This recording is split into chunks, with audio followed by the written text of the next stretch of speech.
ating mapapakinggan sa pinagpalang araw na ito ay patungkol sa revelation of the Holy Spirit unto this age and the age to come. Revelation of the Holy Spirit unto this age and the age to come. So, lubos pa natin nakikilala ang Diyos. We can better know God through the spirit of wisdom and revelation. The Spirit of God enlightens our hearts in order to know the hope to which He has called us. So, ang ginagawa ng Diyos everyday sa ating buhay born again, araw-araw, no? He reveals unto us His incomparable great power. Sabi yan ang salita ng Diyos. Kaya nga sa napakinggan natin kanina, our God reigns. Our Lord is King. Hallelujah. Glory to Him. The mighty strength He exerted when He raised Christ from the dead and seated Him at the right hand in heavenly realms for the power of His resurrection. Napakaganda na sa pusong ito na nagpupuri, sumasamba sa ating Panginoon. Kalakip nito, kaugnay nito, ay ang walang maikukumparang greatness, majestic power of the Lord Jesus Christ in our hearts. Unawa natin mga kapatid. Amen? Patungkol ito sa kung paano nabuhay ng muli ang ating Panginoong Yesus. And the spirit of revelation, ang banal na spirito, the Holy Spirit, is so important in our days. Let's open our Bibles in John chapter 16, verse 13. John chapter 16, verse 13. Kapag hindi po kayo, hindi nyo po napakinggan agad yung chapter and verse, I believe na kukuha agad ni brother doon sa likod at na ipopost dito para catch up mga kapatid. Sabi po dito, but when He, the Spirit of truth, comes, He will guide you into all the truth. He will not speak on His own. Basahin po natin. Nasa third phrase na po yata tayo. He will speak only what He hears. Okay. 13. He shall speak only on what He hears, and He will tell you what is yet to come. Ano kasi medyo malalim-lalim itong King James. Howbeit, when He, the Spirit of truth, is come, He will guide you into the whole truth. For He shall not speak of Himself, but whatsoever He shall hear, that shall He speak, and He will show you things to come. Basahin ko po sa Tagalog. Gayon may kung siya ang Espiritu ng katotohanan ay dumating, ay papatnubayan niya kayo sa buong katotohanan, sapagkat hindi siya magsasalita ng mula sa kaniyang sarili, kundi ang anumang bagay na kanyang marinig. Ang mga ito ang kanyang sasalitain. Ang kanyang ipapahayag sa inyo ang mga bagay na magsisitating.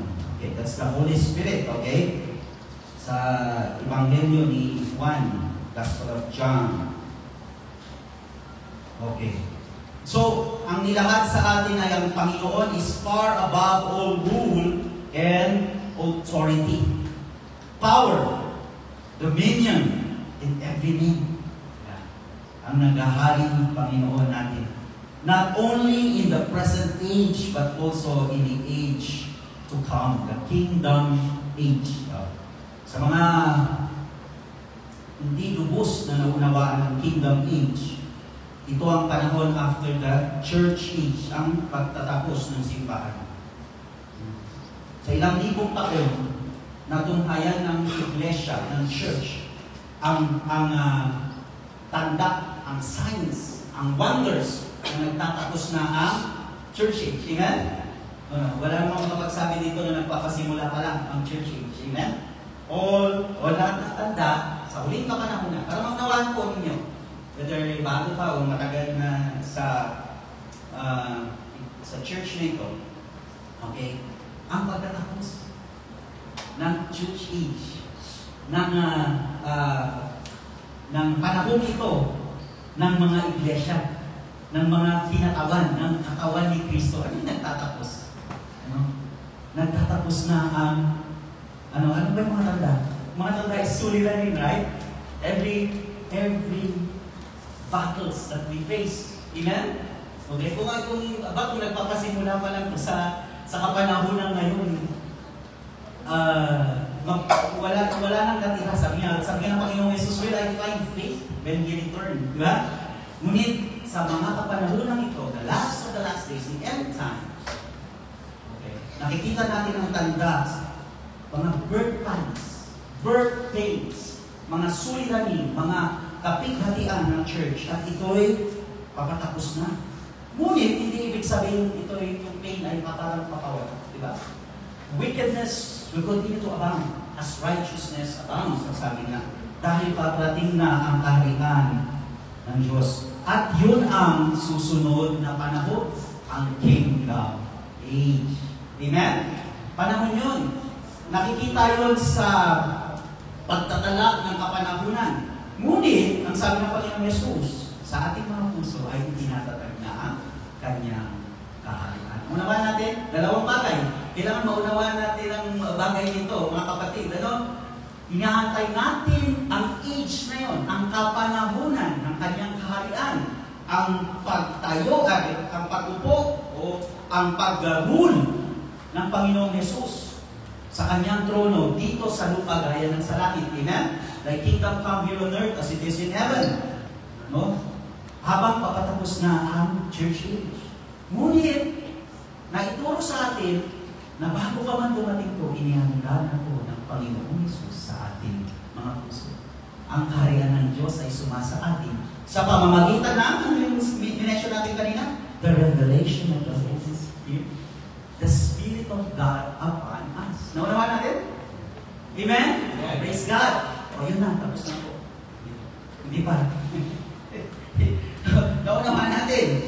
God placed all things under the Lord Jesus Christ's feet and appointed Him to be head over everything. For the church, everything.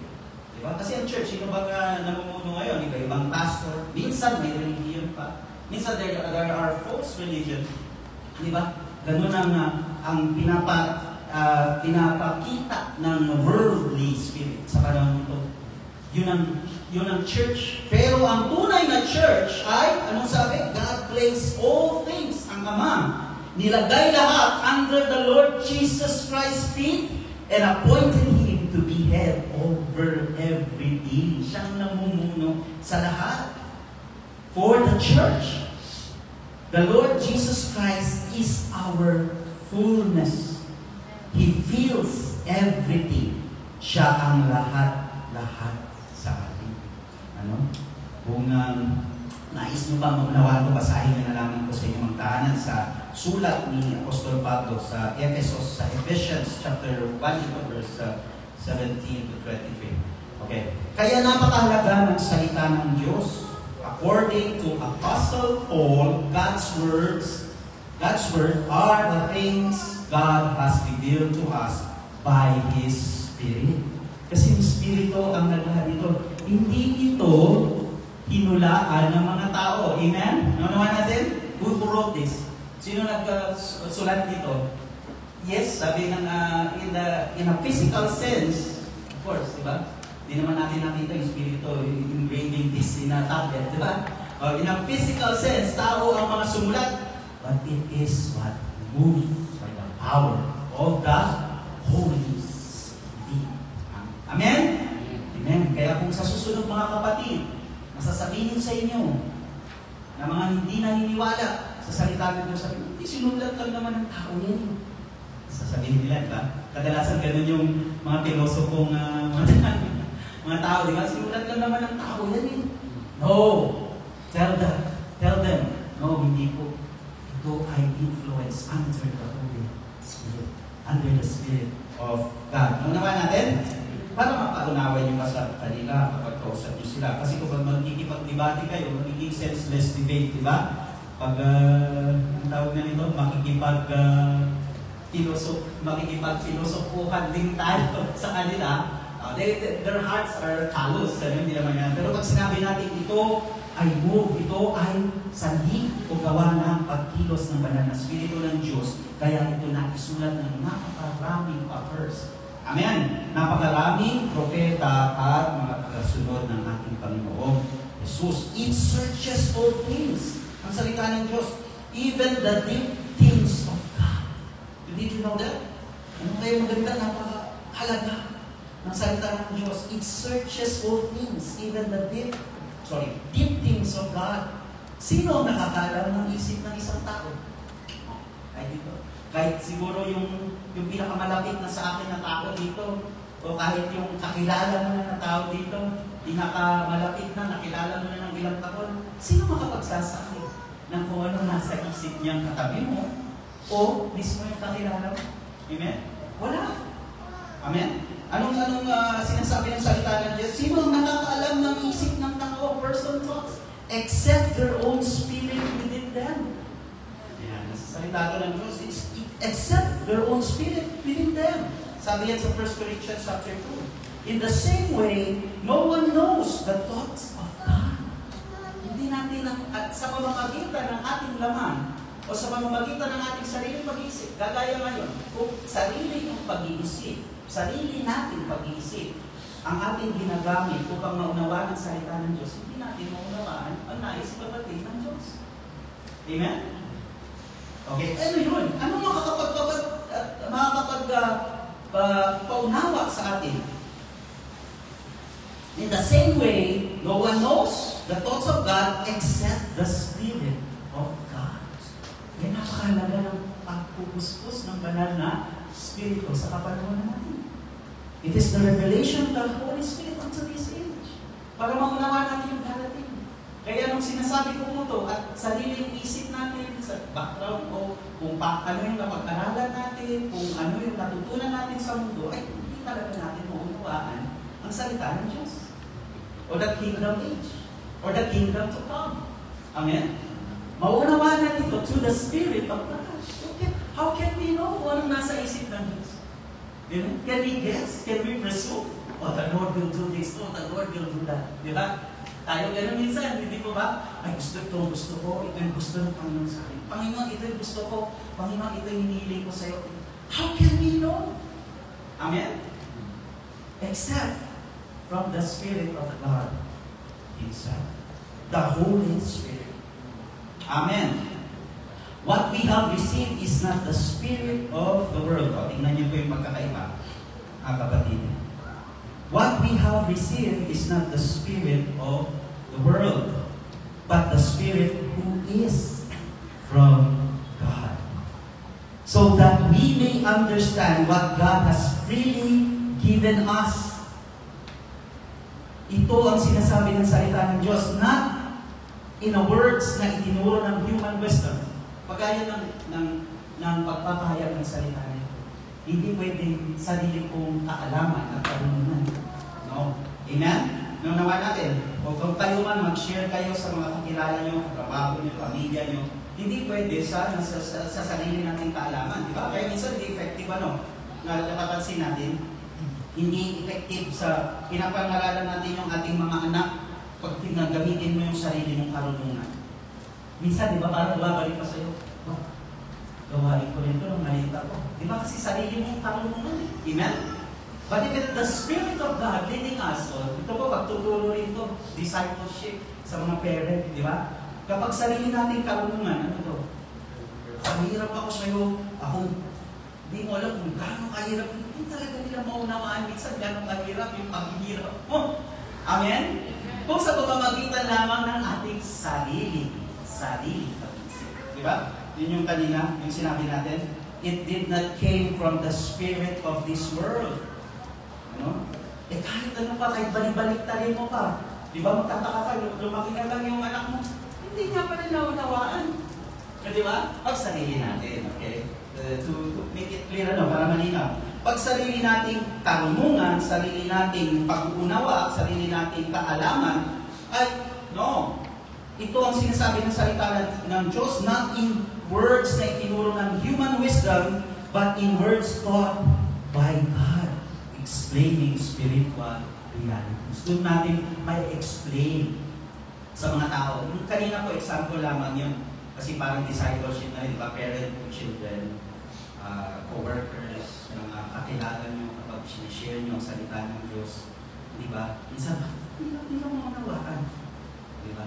Either, yun nga, hindi makapenetrate sa kalos na heart. No, don't blame yourself. Hindi naman natin sinasabing sisihin mo ng lubusan ng sarili mo. Ang napaka-malinaw na sinasabi ng Diyos, kailangan kasi ng Espiritu ng Panginoong Jesus para lubos na maunawaan ang puso o para lubos na maunawaan ng isang puso, ng isang puso ang salita ng Diyos.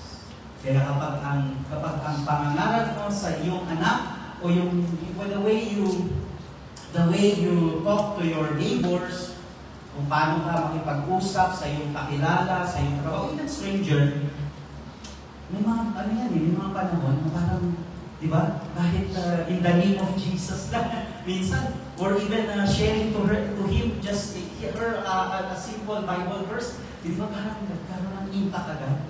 O sa mga evangelist, alam ito, yung mga nakakapagbahagi ng salita ng Diyos, nakikita sa mata, nakikita sa pagkatao, nakikita sa kilos na nag-penetrate, na kumilos ang salita ng Diyos. Amen? And that is the power of the Holy Spirit working in us. Naunawa natin mga kapatid? Amen po ba? Amen. Praise God. Kaya ang bahagi ng buhay natin na wala ang Diyos. Take note of this, brethren. Let all of us, we take note. I am taking note of this. Natin na wala ang Diyos are evil and foolishness. Tandaan natin yan. Everything, lahat ng bahagi ng buhay natin na wala ang Diyos. The Lord does not, hindi siya nagbibigay ng even a 0.000%, 001% na hindi bahagi. Nais niya lahat, everything. The Lord wants us. Yung kagaya kanina rin ng ating inawit, di ba? Nais niya tayo, nais niya ikaw, nais niya ang kanyang katawan. Amen. Ay napakalaga. It does not accept things that come from the Spirit of God. All that is evil, all that is foolish, it does not accept the Spirit of God. Okay? And cannot understand heavenly things. Hindi ito makakaunawa. Ang makamundo, makalaman, at makasarili nating kakayanan o pag-unawa, hindi na maunawaan ang heavenly real. Maunawaan natin. Kaya nga, pag sinusurrender natin lahat, doon lamang natin naunawaan, di ba? Di po ba?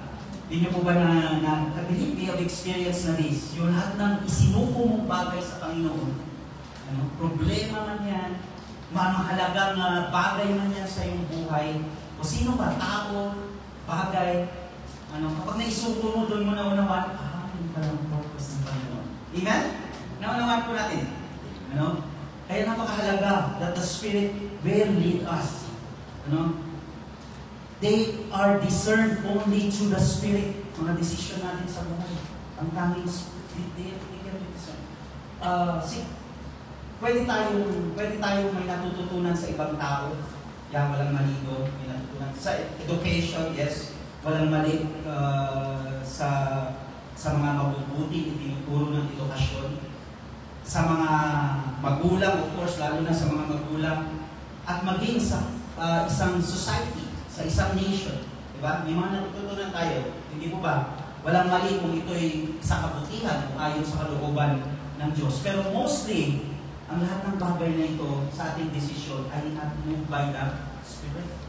Di ba? So secular, hindi kami ang tawag nila.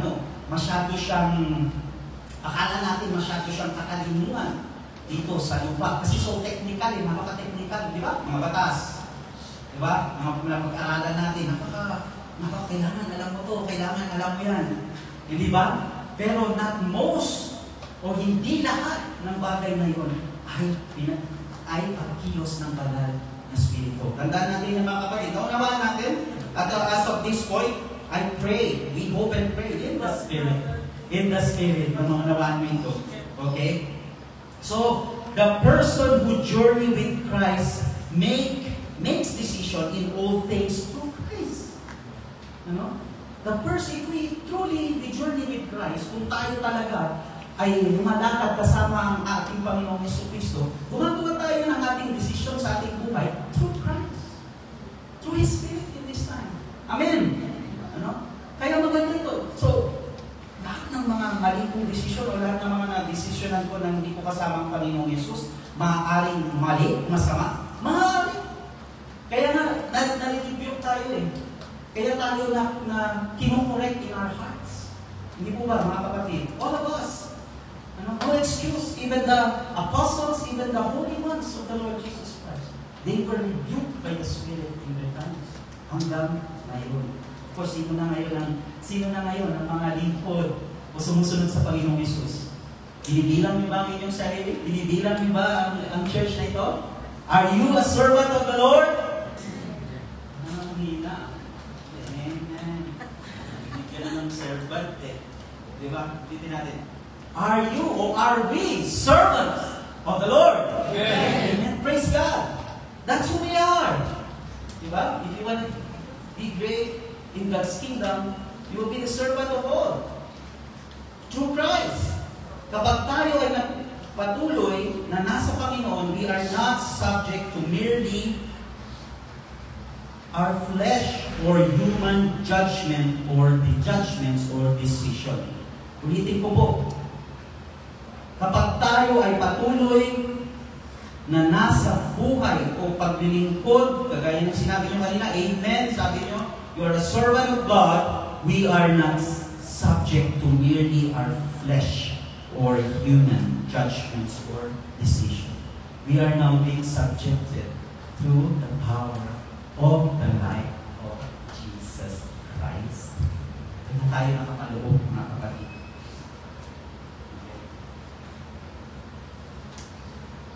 The mind of Christ ay nasa atin, kaya nababatid natin ang kalooban ng Diyos. Napakaganda. Be encouraged with this. We hope and pray. Ulitin ko po, the mind of Christ ay nasa atin, kaya nababatid natin ang kalooban ng Diyos. Sabi yan sa 1 Corinthians chapter 2, verse 36. Nandiyan yung isip ng Panginoong Jesus. Kaya nababatid natin kung ano ang kalooban niya. When there are times there are confusion, ito talaga, you are in a battle. Nasa pakikitigma ka.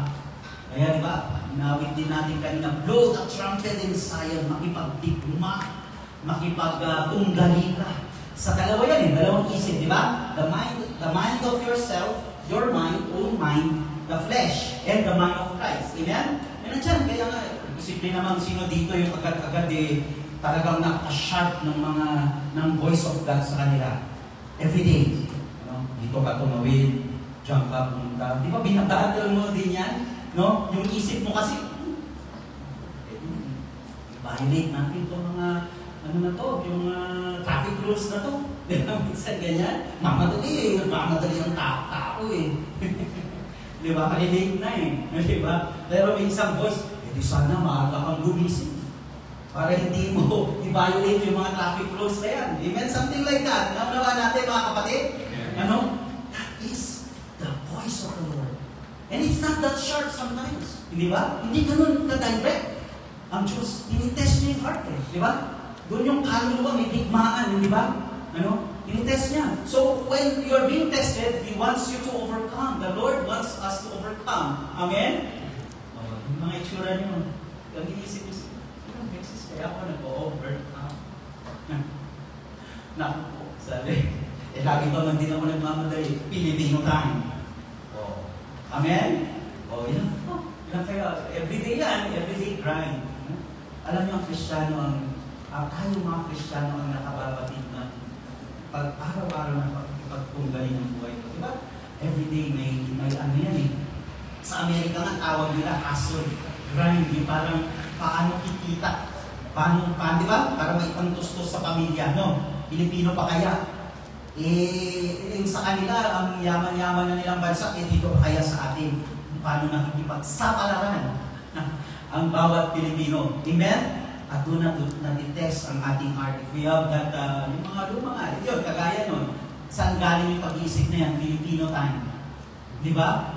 Hindi naman sa Espiritu ng Diyos yan eh. Amen? Amen!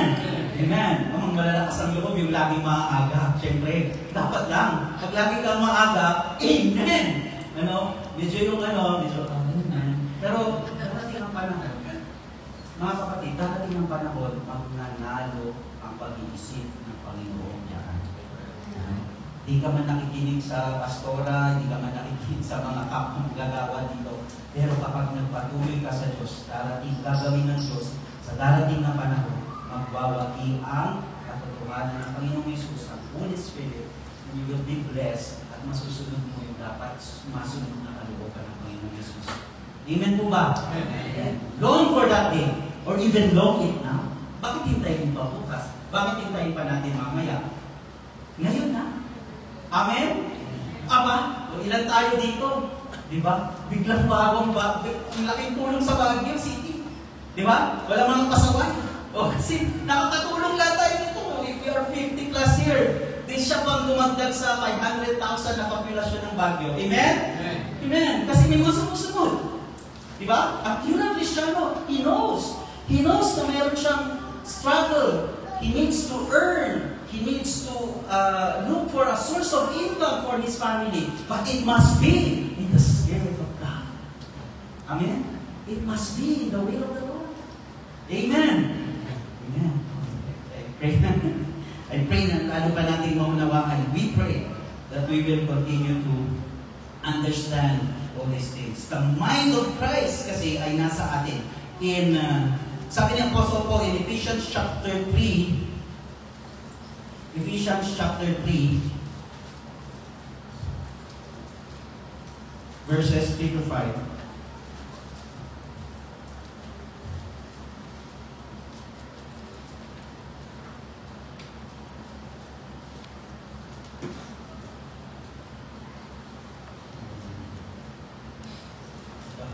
Siguro dalawang version na naman bago siya.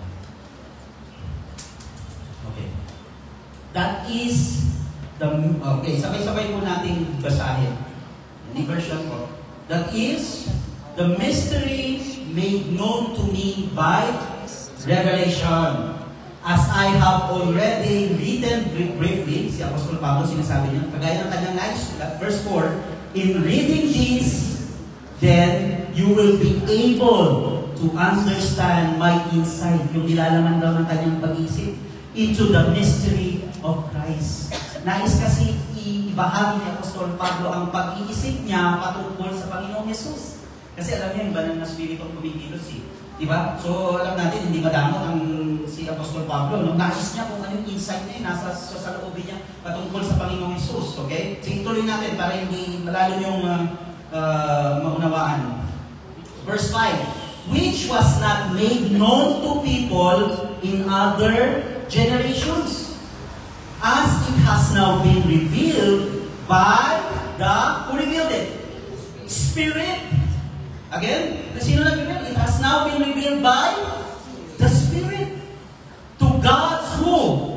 Holy apostles and prophets. Okay? So itong mga salitang ating nababasa sa kapanahunan na to na galing sa apostol, galing sa mga propeta, came from apostles and prophets, are what?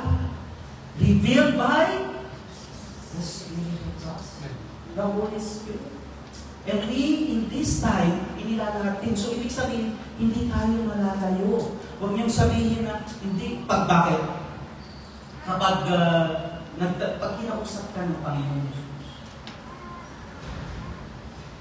in a prayer, for example, you're praying to God, and then kinausap ka niya, ano ba sa tingin mo na sinasabi ng Diyos? Ano ba sa tingin mo nasa isip ko at plano ko sa iyo? Sabi ng Panginoon. Anong sagot natin? Anong sagot ng flesh? Panginoon, maging church member lang. Diba? Okay na ako. Do you think yun lahat lalo ng Panginoon sa akin? Uukulang po ako dyan. Or not necessarily yung tumatayo dito o naglilingkod. What I mean is, yun lang Panginoon, every Sunday, every prayer meeting, o every linggo-linggo, ako po'y makikinig o membro lang. Sa tingin mo yun ang isip ng Diyos sa atin? I ask you, brethren, tinatanong ko kayo mga kapatid, sa tingin mo, no? Sa mga magulang, no? Ganun ba ang magulang? Ito lang ang plano ko sa iyo? Ganun ba naghahanap ang magulang? Ang ama mo, ang ina mo? Ang parents mo? No! Di ba? Even parents in this physical realm, sa mundong ito, ng physical, ay hinangad niya ang napakabuti sa kanyang anak. Amen? What more the mind of God? When the Spirit touch, kaya kung nananalangin kayo, sa tingin mo yun na? Of course not! We are called. All of us are called. Tinatawag ng Diyos. Amen? Nawa ito sa pamamagitan ng Espiritu ng Diyos ay lalo pang maitanim sa ating mga puso. Hindi namin sinasabing tumayo kayo dito. We're not saying to be a member of the worship team. Hindi rin namin sinasabi na maki-involve kayo sa lahat ng ministry. But there's a certain calling, a standard of the Lord. Hindi lamang to be there, a member. Amen, mga kapatid? We are called in His holiness, in His righteousness. Kaya nga Holy Spirit yan, it's not the spirit of this world. Amen? The Spirit that is calling us is holy. Holy. Holy. Amen. Kaya hindi lang nagkausap ng Panginoong Jesus, sasabihin na sa iyo, you're not there to be just a grandmother, a father, a daughter, a son, a brother, a member in the church, lalo na when we speak of yung status mo sa church, but you are called in the holiness of God. By the Holy Spirit in this time. Hallelujah! Yan yung gumigising sa bawat isa sa atin. Akala lang natin, anong makakapag-motivate sa atin? What will motivate you? Because it is God who is calling you. Not me. Not anyone here. Maski pinakamataas na tao, maski presidente, hindi, mas mataas pa sa isang namumuno ng bayan. Mas mahigit pa sa sino mang pinakamatalinong tao sa mundo ito. But the one calling you is the one who made you. Ang isang gumawa sa iyo, nagulma sa iyo. And the Spirit of God is calling upon this church in this time. The revelation of the Holy Spirit unto this age and the age to come, calling upon you into His holiness and to be like in the image and likeness of the Lord Jesus Christ through the Holy Spirit. Hallelujah. Glory to Him. Naintindihan po natin yung nabasa natin. Amen? We have understood it. Okay.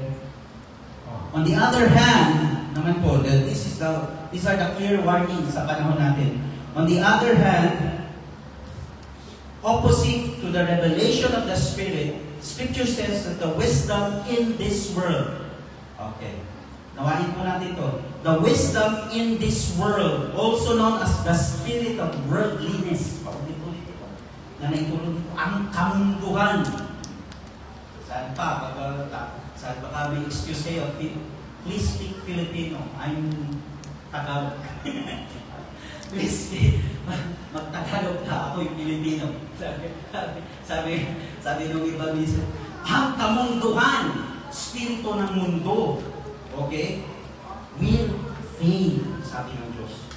Pass by or is fading. Mawala na yung spirito na yan. Ito nakasalalay, ang laking porsyento ng mundo ito nakasalalay sa spirito ng kamunduhan. Babylon spirit, Antichrist spirit. Okay, dami po no? By now, the book of Revelation dapat nabasa niyo. At huwag niyong baliwalain ito mga kapatid kasi pamatanda ito ng kapanahunan. Darating at nandito na nga actually. Darating at narito na ang spirito na ito na parang animoy salot. Lagim. Ang sabi nga, lagim na kamunduhan. It's passing by or fleeting.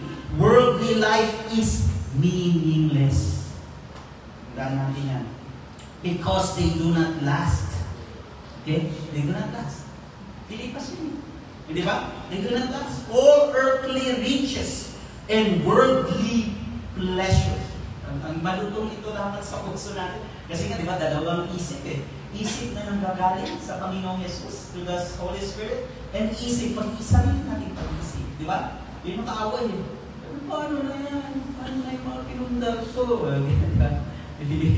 Paano na yung mga hobby ko, yung mga paborito ko sa buhay? Paano na yan? Sabi ng isang salita, isang isip, ano? Pero sabi ng isang isip, lahat yan ay tumitigpas. Sabi ng Espiritu ng Diyos, all those are fleeting. All those will pass by. All those are meaningless because they do not last. Oh, yeah, it's so clear. I believe, clear yun pag yung puso natin, pag pinakinggan na natin yung Espiritu ng Diyos, yung isipan ng Diyos, Okay. All earthly riches and worldly pleasure are hard work to gain material possession. Kagaya ng nasabi ko kanina, in a worldly way or conduct. Kapag ang ugali natin sa pag-acquire natin ng ating mga kailangan, ari-arian ay makamundo. Parang ginudyos na natin, mga idolo, idols. Ginagawa ng idol na yung mga bagay na yan. Okay? Even acquired knowledge or education and ambition in a worldly conduct. Worldly sense, hindi ko sinasabing walang silbi yung pag-aaral, sayang naman yung ginastos. No, walang sinasabi ang church na ito. Kaya nga, pinagsusumikapan ng iyong mga magulang na kayo'y magka-degree. Young people, no? But young adults na rin. Kasi may mga struggle pa rin sa young adults or middle age, no? Kaya nga pinagsumikapan yan, hindi ba? Na magka-degree. Okay? Para the Lord's will is for that degree, for that education ay magamit sa ating kakalwalhati ng kanyang pangalan. Amen? Nakuha po natin? No? All those achievements, kaya in a worldly conduct, wala siyang meaning. Pero in a spiritual mind of Christ, in the mind of Christ, ibinibigay niya ang kaloob na yan para may pagpunan ka ng resources mo. Hindi ba? Hindi ka naman mabubuhay kung wala. Wala. Kasi wala rin darating. Amen? Naunawa natin. But if in a worldly sense, ginagawa natin yung idolo, in a worldly conduct, we are making all these idols, all these are meaningless. And what is, ang sabi dito, will ultimately, ang naisulat ko po dito, will ultimately pass by. And what is important, that after all of this, the end of the matter is that all things that we did, whether good or evil, will be judged by God. Tandaan niyo mga kapatid. Ulitin ko po. And what is important, that after all this, lumipas to, lahat ng ina-acquire natin, lahat ng gusto natin, lahat ng nais natin makamit na makamundo, the end of the matter is that all things that we did, whether good or evil, will be judged by God. Let us open our Bibles in Ecclesiastes chapter 12. Alam niyo po ito sa Old Testament. Ecclesiastes, ito yung wisdom na minahagi kay Solomon.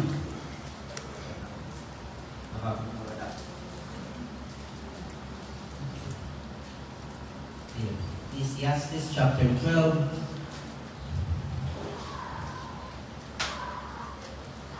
Analubos natin pang maunawaan. Verses 13 to 14. Okay, sabay-sabay po natin na basahin pa rin mga kapatid. Are you there? Okay. Tignan nyo na lamang po sa kung hindi kayo nakahabol. Let us hear the conclusion of the whole matter. Fear God and keep His what? Commandments. Again, let us hear the conclusion of the whole matter. Fear God and keep His commandments. For this is the whole duty of man. In verse 14, for God shall bring every work into, judgment. For God, everything, lahat ng hinangad natin sa ating buhay, God will bring everything into judgment. Okay? Every secret thing. Every secret thing. Wala tayong may tatago sa Panginoon Jesus. But there is a conviction in our hearts. Ano yung conviction?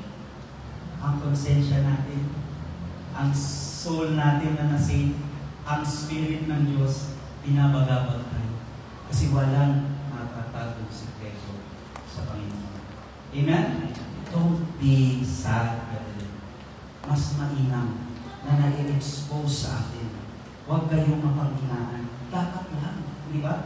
If it's between you and the Lord, then let the Lord expose it to you. Hindi naman kayong papayanin ng Diyos na parang kayo ilalagay sa, ano to? Saan ang tawag? Doon sa hot seat. Hindi lang hot seat. Ano yung lugar kung saan, sa mga lugar dito sa atin? Oh, yung mga people's park, mga ilalagay ka ba ng Diyos sa gitna at sasabihin, makasalanan yan! Di ba? Ganun ba ang Diyos? Ilalagay ka sa gitna ng Burnham Park. Tapos pagduduruin ka ng tao. Excuse me for the word. Ganun ba? No, it's not telling that. There is the conviction of the Holy Spirit in our hearts. Every secret thing that we have done will be judged. Ang sabi ng Diyos, every secret thing, whether it be, ano sabi niya? Whether it be good or it be evil or bad. Whether it be good or evil. Amen? Kaya ipananagot natin lahat ito sa Panginoong Jesus. Kaya anong tinuturo dito sa church na to? Ngayon pala ay ipinai-panagot natin. Naman natin, gusto nyo pagdating pa, when you will look at the judgment seat of Jesus Christ, gusto nyo doon nyo ba nais ipanagot mga bagay nito? Hello? Christian? No! Right now, convict me. Sabihin mo sa Panginoon, ngayon pa lamang o Diyos, linisin mo na ang puso ko. Gawin mong puro, Panginoon. Sabihin mo sa akin ang marunong kong isip. All secret that I'm hiding. All secret that I'm hidden. All secret that I am hiding inside my heart. May galit ko sa tao, yung lahat ng malaswa, ano ba, lahat ng makamundo, kagaya ng ating sinasabi kanina. All of this, Panginoon, say it unto me. Tell me, Lord. Kaya lalo na pag nag-pray kayo, ayun po, pag disciple din po yun. Para sundin pa natin lalo ang ating Panginoong Jesus. Pagkausap natin siya, Lord, expose me more. No? Kasi kahit nga ang tao na ngayon, kahit sa, di ba, mas maganda sa Panginoong Jesus. Bakit? Kahit sa tao nga ngayon, minsan wala nang shame ng tao. Ganyan po ba? Maski sa kapwa-kapwa tao, admitting this, sabi niya, akong kumuha, akong nagnakaw. Minsan ganun ang tao ngayon, di ba? Nakukonvict sila? No. No, right? But, if you tell it unto God, the fear of the Lord is there. The fear of the Lord is there. Amen? Lahat nakukonvict tayo. And that is the matter. The conclusion of the matter. Ang sabi nga sa verse 13, baka nalampasan na kasi natin, ano? Kaya, pero ang sabi niya, let us hear what the conclusion of the whole matter. Anong sabi? Fear God and obey His commandments. Matakot ka sa Diyos. Hindi yung takot na parang you are, ikaw ay tawag na nito, parang takot na self-fear. Ano? It is a reverential fear. Yung hinahanap kong word. Ito ay takot sa Diyos out of your respect, out of the holiness of God. No? Ayaw mo na may marumi sa loob ng puso niya. Amen? You don't like that sin will grow in your heart, in our hearts. Amen po ba? Hindi na yun, not to terrify us. The Lord is not terrifying us. No! It's not just saying that. Not just terrifying us. Di ba? Yung mga katatakutan ng mga pinapanood minsan, mga makamundo. Hindi yun! But a holy fear unto the Lord. Okay? The fear that we don't want. The fear that we don't want to sin against God. Amen? Fear God, ang sabi ng Diyos. Fear God and keep His commandments. So, what we have received, malinaw po ba mga kapatid up to this point? Lapit na na po tayo matapos. But up to this point, we would like to ask you that bear always that the Holy Spirit, ang banal na Espiritu siya mangusap sa atin. No? Huwag kayong manghinawa, huwag kayong magsawa, huwag kayong panghinaan. Kapag ang paghuhusga ng Diyos ay sumasa atin, the more na dapat tayo makalakas kasi may inaalis siya sa atin. Diba? May binubunot siyang mga damo. May binubunot siyang mga masasamang bagay sa ating buhay. Amen ba? Amen. What we have received is not the spirit of the world, but the Spirit who is from God, so that we may understand what God has freely given us. Wow, freely given by God. That is the Holy Spirit. Now, I love you, Spirit. I love you, Holy Spirit. Bakit sinasabi natin yun? Because He will testify Jesus Christ. He will not testify on His own, kagaya ng main text natin kanina, di ba? When He comes, He will not speak of His own. Kaya kaming tumatayo dito, kapag nagtuturo kami, ang samot dalangin namin, we will not speak on our own wisdom, own knowledge, or else, ipananagot namin yun sa Panginoon. Amen? Ano? Ganyan din kayo kapag nagbabahagi kayo sa mga tao, not on your own. It's not of our own. Even the Spirit of God will tell about who? Sino ang pinatutukuyan ng banal na Espiritu? Who? Jesus Christ. Amen. Hallelujah. That's the Holy Spirit revealing unto us the Lord Jesus Christ unto this age and the age to come. Amen? So, this is what we speak. Not in words taught by human wisdom, but in words taught by the Spirit of God. It will not speak on its own, kaya po nang na-mention ko na kanina, but the Lord Jesus Christ. It will speak of the Lord. That is why the book of Revelation was spoken by the Lord to John through the Spirit. No? Hindi personal na si Jesus Christ. Wala na si Jesus Christ, no? Nung tayo ni John, nung John was old, wala na si Jesus Christ. He ascended to the Father, bumalik na siya sa Ama. Sino yung nag-speak? Si Jesus Christ pa rin yan, but that's who? The Spirit speaking unto us this revelation, these last days, warning us, blowing the trumpet in Zion, telling each and every one of us, destroy sin, judge it now. Ngayon na, hindi sa muli pagbabalik ng Diyos, or else it will be too hard. The wrath of God will be upon us. Amen? It is now. Now has come the salvation. No? Those who have been delivered from the ways of the enemy, from Satan to delivered from Satan, going to and forming the image and likeness of the Lord Jesus Christ. In Galatians chapter 1 verse 12, the last verse na po daw. Galatians chapter 1 verse 12. Okay. We may still read it. I neither receive it of man, hindi ko natanggap sa tao, neither was I taught it, hindi sa aking sariling pag-isip, but by the revelation of Jesus Christ. Sabi, Apostol Pablo. Mga kapatid, sa kapanahunan ngayon, there are a lot of deceptions in advance. Man can sway us. The spirit of man, we're not just pinpointing o wala tayong pinapatukuyan lamang ng tao o mga langit o sino man. But the spirit of the world is the spirit of man in this time is so deceiving. There are a lot of deceptions. Imagine even sa, alala nyo sa bansang ngayon, even persecutions sa bansang Nigeria. Di ba? Ang daming pinapatay ng Kristiyano sa kapanahon na ito.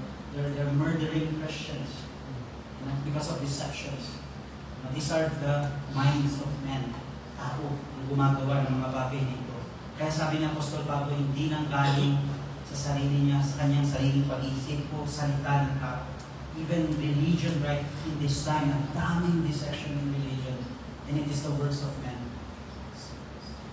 Pero ang nais ng church, every church, genuine church, kapanahonan nito, including us, every church in our generation, ang nais at tubusan lamang ay hindi manggaling sa ways of man ang mga bagay na marinig natin sa uligapan ng kundi sa Espiritu mismo ng ating Panginoon Jesus. That these words will be revealed unto us by the Spirit of God. Yes, we are being used. Huwag niyo pong ma-misinterpret. There are people who are used by God, instruments by God. Not just, isa na po ang mga tagapagturo, mga pastor, kapwa manggagawa, isa na po sila. But even you are being used by God to be a vessel to His words, to the power of the Holy Spirit sa kapanahunan ito. At tandaan natin na mapagtagumpayan natin ang sarili nating pag-isip upang ang dumating sa tao ay ang Espiritu ng Diyos at hindi ang sarili nating kaparaanan. Amen? Amen? Sa kapanahunan ito, we need it. Brethren, we all need it. And all the katulong niyo po, matulungan niyo po ang kapwa lingkod na tumatayo dito at mga kapwa lingkod pa na naglilingkod sa Diyos. Matulungan na maibahagi pa ang salitang ito. Dahil sa kapanahunan ito, ang Panginoong Yesus ay pinapakita na ang mga tanda ng mileniang pagbabalik. We do not take this lightly, brethren. Tandaan po natin yan. No? These are not just mere words of man. Kung may nagsasabi sa inyo, magkumpiyansa kayo because of grace, because of okay naman ng Diyos, do not dwell on those things. Mag-dwell tayo kung saan ang Diyos, darating ang panahon ng Diyos ay will be accountable for all the things that we have done. Whether, nasabi sa salita kanina, whether it be good or evil. Yes, praise God. Nawa maunawaan para ito every day in our life. Dadalhin natin ito, babaunin natin ito every day of our life. Tandaan natin sa kapanahon ng ito, there are a lot of things happening, persecution, deception, and all sorts of things. But there is only one thing that we desire. All of us will desire. All of us desires that they may know the Lord and the power of His resurrection. Amen po ba? It is the revelation of the Holy Spirit unto this age and the age to come. Tayo pong lahat ay tumayo at manalangin.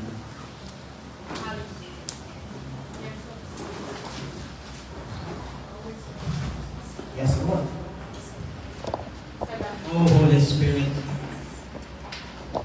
King of glory, as we ask the Holy Ghost, the Holy Spirit to come upon us, the King of glory is now in our midst. Nasa kalagitnaan natin, kapatid, ang hari ng mga hari, judging us in our hearts. At hayaan mo na ang banal na Espiritu, ang isip na yan ng Diyos, the mind of Christ, the power of the Holy Spirit, ang siyang mangusap sa ating mga puso sa mga sandali. Tell the Lord, Panginoon, forgive me. Tell that right now.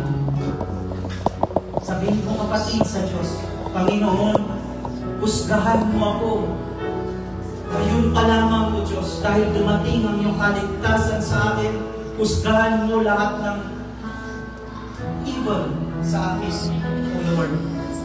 Every darkness in my heart, O God, lahat ng maitim na budhi ikaman, lahat ng masama sa akin, O Diyos, ilinawin mo pa sa isipan ito. And let the mind of Christ, through the power of the Holy Spirit, convict us right now. Ask the Lord, cry unto the Lord. Cry in spirit. Hindi necessary na umiyak ka ng natural, ngunit iyong panaghoy sa iyong puso, naisip mo sa iyong puso sa mga sandaling ito.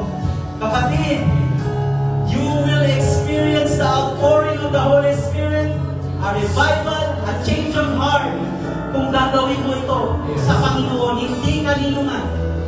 Hindi sa mga tao nasa paligid mo. Don't mind the person beside you, in front of you, mga kapatid na nasa harapan mo. Mind your relationship right now unto the Lord. Doon ka mag-dwell. Dwell unto Him right now. And ask unto Him, Lord, reveal unto me by the power of the Holy Ghost, by the power of the Holy Spirit, the Spirit of God. Ask them unto the Lord. Maranasan mo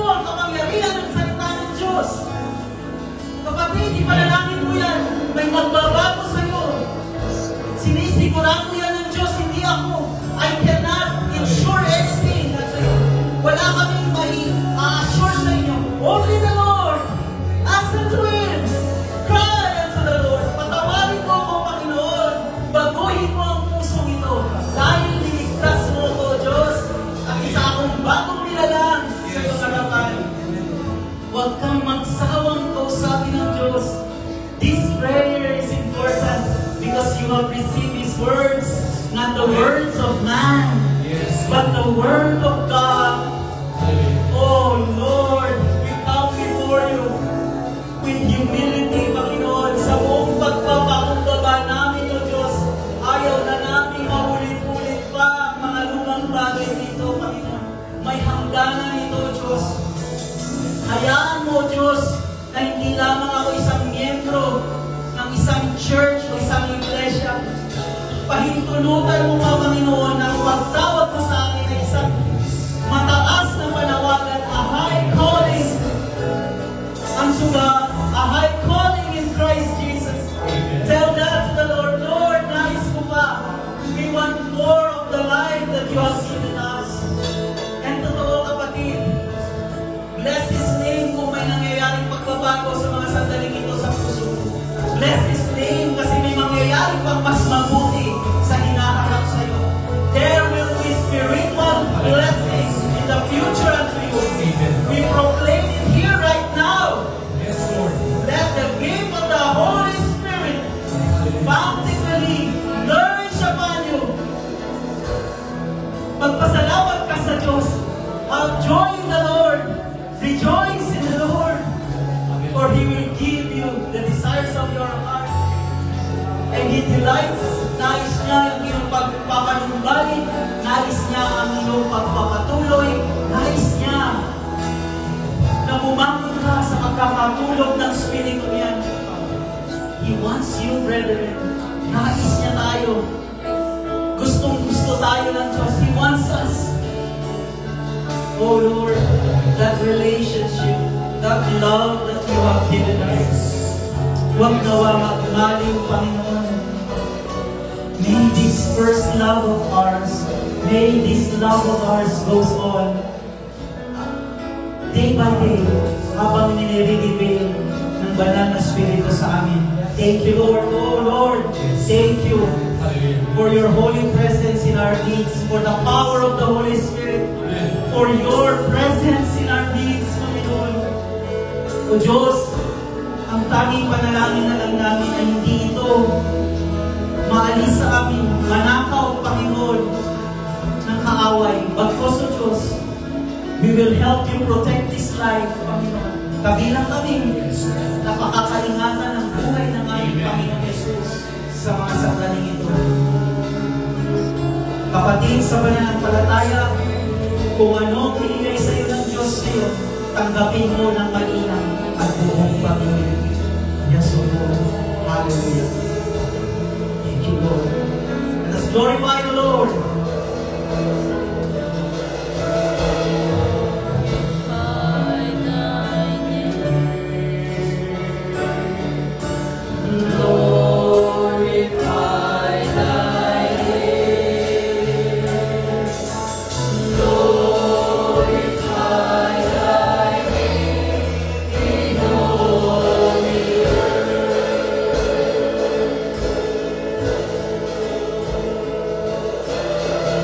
Oh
Ikaw po ang magpala ng iyong mga salita sa iyong mga anak.